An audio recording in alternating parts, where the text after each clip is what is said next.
Hi welcome to Suman TV. Pigmentation అంటే మంకు మచ్చలు.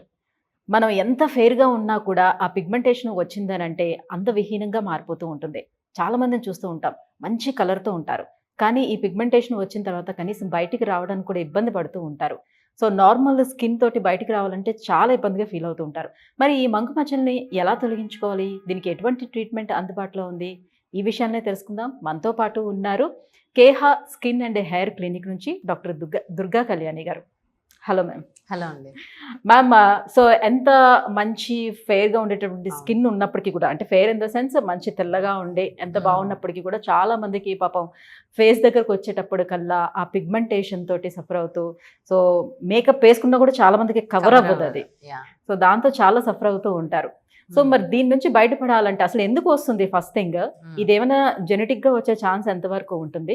So ఎలాంటి ట్రీట్మెంట్ ఉంటుంది? సో పిగ్మెంటేషన్ అనేది ఓన్లీ మంగు మచ్చలే కాదు, చాలా డిఫరెంట్ టైప్స్ ఉంటాయా? కొంతమందికి ప్యాచీగా ఉండొచ్చు ఒకటే ప్లేస్ లో, కొంతమందికి ఫుల్ ఫేస్ ఉండొచ్చు, కొంతమందికి బాడీ అంతా కూడా ఉండొచ్చు. సో ఇలా డిఫరెంట్ వెరైటీస్ లో ఉంటుంది. మెయిన్ గా మనకి పిగ్మెంటేషన్ రావడానికి రీజన్స్ ఏంటి అంటే జెనెటిక్ ప్యాటర్న్ ఖచ్చితంగా ఉంటుంది. మన మదర్కి ఉంటే వాళ్ళకి కొంచెం లేట్గా వచ్చింది, మనకి ఎర్లీగా కూడా రావచ్చు బికాస్ ఆఫ్ మన లైఫ్ స్టైల్. తర్వాత ఇప్పుడున్న stress, pollution, sunscreen apply చేసుకోకుండా బయట లైట్స్కి కానీ లేదంటే బయట ఎన్వైరన్మెంట్కి ఎక్స్పోజ్ అవ్వడము, తర్వాత కొన్ని ఓటీసీ ప్రోడక్ట్స్ యూస్ చేయడము, అంటే మనకు పడుతుందా లేదా అనేది తెలియకుండా యూస్ చేస్తూ ఉంటారు. సో ఇలా రకరకాల రీజన్స్. ఫీమేల్స్లో అయితే థైరాయిడ్ కానీ లేదంటే అదర్ హార్మోనల్ ఇష్యూస్, వీటి వల్ల కూడా పిగ్మెంటేషన్ అనేది అంటే చాలా మంది అంటూ ఉంటారు బాగా ఫెయిర్ గా ఉండే స్కిన్ ఎవరికైతే ఉంటుందో వాళ్ళే ఎండలోకి వెళ్ళేటప్పుడు మాక్సిమం ఇట్లాంటి మచ్చలు ఏర్పడుతూ ఉంటాయని. సో ఫెయిర్ గా ఉన్న స్కిన్ ఎక్కువ ఎండని టాలరేట్ చేయలేదన్నమాట. వాళ్ళు సన్ స్క్రీన్ ఇంకా కంపల్సరీ యూజ్ చేయాలి. డార్క్గా ఉన్న వాళ్ళకి ఏంటంటే ఆల్రెడీ మెలనిన్ ఉంటుంది వాళ్ళలో, కాబట్టి నార్మల్గా ఉంటుంది స్కిన్. సో ఇట్లా పిగ్మెంటేషన్ రావడానికి రకరకాల రీజన్స్, కొన్ని డిఫరెంట్ కైండ్స్ ఆఫ్ పిగ్మెంటేషన్ చూపిస్తాను మీకు.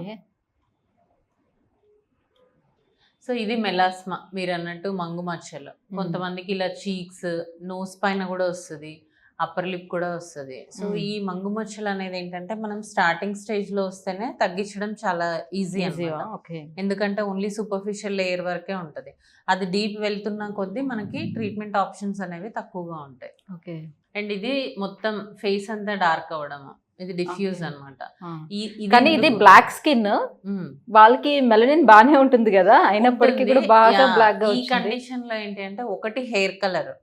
మనం హెయిర్ కలర్ ఎప్పుడైతే వెరీ డార్క్ బ్లాక్ యూస్ చేస్తామో హెయిర్ తో పాటు స్కిన్ కూడా డార్క్ అవుతూ ఉంటది. హెయిర్ కలర్స్ వేసుకున్నా కూడా వస్తుంది. హెయిర్ కలర్స్ వేసుకుని చాలా మంది ఏమంటారంటే మేము 10 years నుంచి వేసుకుంటున్నాము ఇదే హెయిర్ కలర్, కానీ ఇప్పుడే వచ్చింది అంటారు. సో నువ్వు వేసుకున్న హెయిర్ కలర్ స్కిన్ లో డిపాజిట్ అవుతూ అవుతూ మన ఏజ్ పెరుగుతున్న కొద్దీ స్కిన్ సెన్సిటివ్ అయిపోతుంది, అప్పుడు బయటకు వస్తుంది. సో అలాగా వీళ్ళల్లో వస్తుంది అనమాట. ఇంకొకటి స్టిరాయిడ్ ఇండ్యూస్డ్. చాలా మంది తెలియక ఫెయిర్నెస్ క్రీమ్స్ అనుకొని స్టిరాయిడ్స్ అప్లై చేస్తూ ఉంటారు.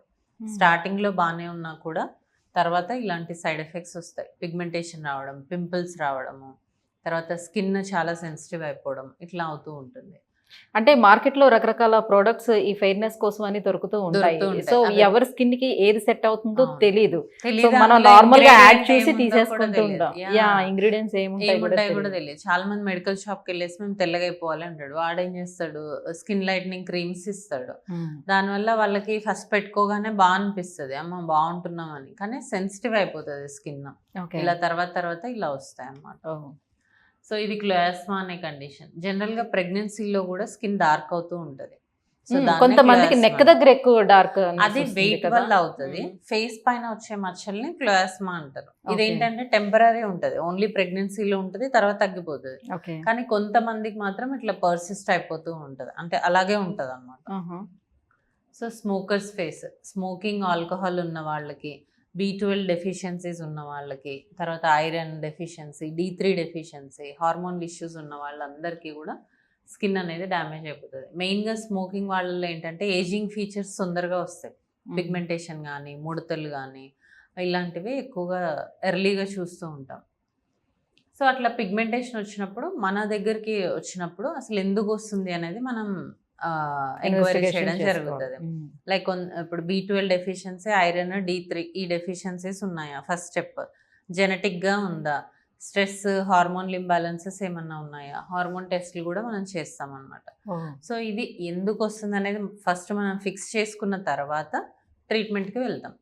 ఎవరైతే మనకి ఎర్లీ స్టేజెస్లో వస్తారో, తక్కువగా ఉన్నప్పుడు వస్తారో వాళ్ళకి ఓన్లీ క్రీమ్స్, సన్ స్క్రీన్ వాడుకోండి, కొన్ని పిగ్మెంటేషన్ క్రీమ్స్ వాడండి అని చెప్పేస్తాం. దాంతో తగ్గలేదు అప్పుడు మనము కెమికల్ పీల్స్ కానీ కొన్ని లేజర్స్ కానీ చేయడం జరుగుతుంది. కొంతమందికి పిఆర్పి కూడా చేస్తాం ఫేస్కి. సో ఇట్లా చాలా డిఫరెంట్ వెరైటీస్ ఆఫ్ ట్రీట్మెంట్స్ ఉంటాయి. సో ఈ కెమికల్ పీలింగ్స్ ఇవి చేసుకునేటప్పుడు స్కిన్ సెన్సిటివ్ అవ్వదంటారా? అవ్వదు. ఇప్పుడు ఇప్పుడు డార్క్ స్కిన్ ఉంది కానీ మైల్డ్ పిగ్మెంటేషన్ ఉంది, వాళ్ళకు ఒకలాంటి చేయాలి. ఫెయిర్ స్కిన్ ఉన్న వాళ్ళకి ఒకటి చేయాలి. డెప్త్ ఆఫ్ పిగ్మెంటేషన్ని బట్టి ఓన్లీ సూపర్ఫిషియల్ ఉంటే ఒకలాగా, డీప్ ఉంటే ఒకలాగా, ఇలా డిఫరెంట్ వెరైటీస్లో మనం చేయాల్సి ఉంటుంది. అందరికీ ఒకటేలాగా చేస్తే స్కిన్ బర్న్ అయిపోతుంది. సో అలా వాళ్ళకి లేజర్ కూడా దానికి కాంబినేషన్ ఇస్తారు. ఇస్తాం. ఓకే. సో లేజర్ ఏంటంటే మనకి చాలా డీప్గా ఉన్నా అది సక్ చేస్తుంది అనమాట పిగ్మెంటేషన్ని. సో ఎవరికైతే ఓన్లీ పైన కాకుండా డెప్త్లో ఉంటుందో వాళ్ళకి లేజర్ సజెస్ట్ చేస్తాం. కొన్ని ఇంజెక్షన్స్ ఉంటాయి. దీంతో పాటు లైఫ్ స్టైల్ చేంజెస్, అంటే ఇలాంటి డైట్ తినండి, లేదంటే పడుకోండి, స్ట్రెస్ ఫీల్ అవ్వకండి, లేదంటే స్లీప్లెస్ ఉండడం వల్ల కళ్ళ చుట్టూ డార్క్ సర్కిల్స్ ఇవి రావచ్చు. కొంతమంది ఒబేస్, వెయిట్ ఉన్నప్పుడు ఇక్కడ పిగ్మెంట్ అనేది ఉంటుంది. సో వాళ్ళకి వెయిట్ రిడక్షన్ ఇలాంటివి సజెస్ట్ చేయడం జరుగుతుంది. జనరల్లీ ఇప్పుడు ఒకసారి ఎల్టీ విత్ మీరు కెమికల్ పీలింగ్ ఇలాంటివి తీసుకున్నారని అనుకుందాం. సో ఎన్ని ఇయర్స్ మళ్ళీ మధ్యలో గ్యాప్ ఇచ్చిన తర్వాత మళ్ళీ వాళ్ళు తీసుకోవచ్చు అంటారు? సో ఒకవేళ అది తీసుకోవాలంటే డిపెండ్స్ ఆన్ వాళ్ళ పర్సన్ skin బట్టి ఉంటుంది. ఒకవేళ వాళ్ళది బాగా సన్ కి ఎక్స్పోజ్ అయ్యే జాబ్ అయితే గనక వాళ్ళకి కొంచెం త్వరగానే మళ్ళీ పిగ్మెంటేషన్ వచ్చే ఛాన్స్ ఉంటుంది. అంటే ఎవరైతే సన్ స్క్రీన్ వాడుతూ కొంచెం స్కార్ఫ్ అది యూస్ చేస్తారో వాళ్ళకి అవసరం ఉండదు అంతగా. లేదు మీకు ఏదైనా ఫంక్షన్స్ ఉన్నాయి కానీ కొంచెం పిగ్మెంటేషన్ అనిపిస్తుంది, దెన్ రెగ్యులర్ ట్రీట్మెంట్ కి రావచ్చు. Right. So life style changes చేసుకోవాలి విత్ ట్రీట్మెంట్ తో పాటుగా లైఫ్ స్టైల్ చేంజెస్ చాలా మంది చేసుకుంటే ఏమంటారంటే బాగుంటుంది. మీ ట్రీట్మెంట్ చేసుకుంటున్నాం మేము తగ్గట్లేదు తగ్గట్లేదు అంటారు. So Hmm. నీ లైఫ్ స్టైల్ కూడా చాలా ఇంపార్టెంట్. ఏం డైట్ తింటున్నావు, లేదంటే ఎలా బయటికి వెళ్తున్నప్పుడు ఏ ప్రొటెక్షన్ తీసుకుంటున్నాం అనేది చాలా ఇంపార్టెంట్. సో తర్వాత కూడా ఎనీ ఫెయిర్నెస్ క్రీమ్స్ ఇలాంటివి వాడకుండా ఓన్లీ ఫర్ మాయిశ్చరైజర్స్ ఇలాంటివి మాత్రమే యూజ్ చేయాలంటారా? సో ఇప్పుడు పిగ్మెంటేషన్ ఉన్న వాళ్ళకి ఆ బేస్డ్ అంటే కోజిక్ యాసిడ్ కానీ, ఆర్బిటిన్, నయాసినమైడ్ ఇలాంటి క్రీమ్స్ మనం యాడ్ చేయడం జరుగుతుంది అలాంగ్ విత్ సన్ స్క్రీన్. వాళ్ళకి ఓన్లీ మాయిశ్చరైజర్ సరిపోదు, ఈ పిగ్మెంటేషన్ క్రీమ్స్ కూడా యూజ్ చేయాలి.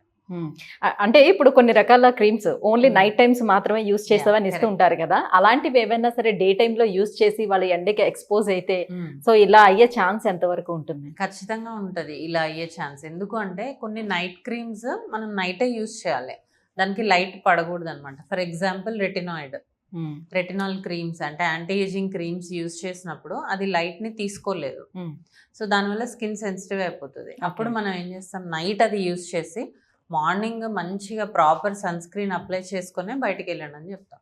Thank you ma'am, thank you so much. Thank so pigmentation అసలు ఎన్ని రకాలుగా ఉంటుందని, ఎలా ట్రీట్ చేయొచ్చు, లైఫ్ స్టైల్ ఏం చేంజ్ చేసుకోవచ్చు, ఇవన్నీ కూడా తెలియజేసినందుకు thank you so much. Thank you.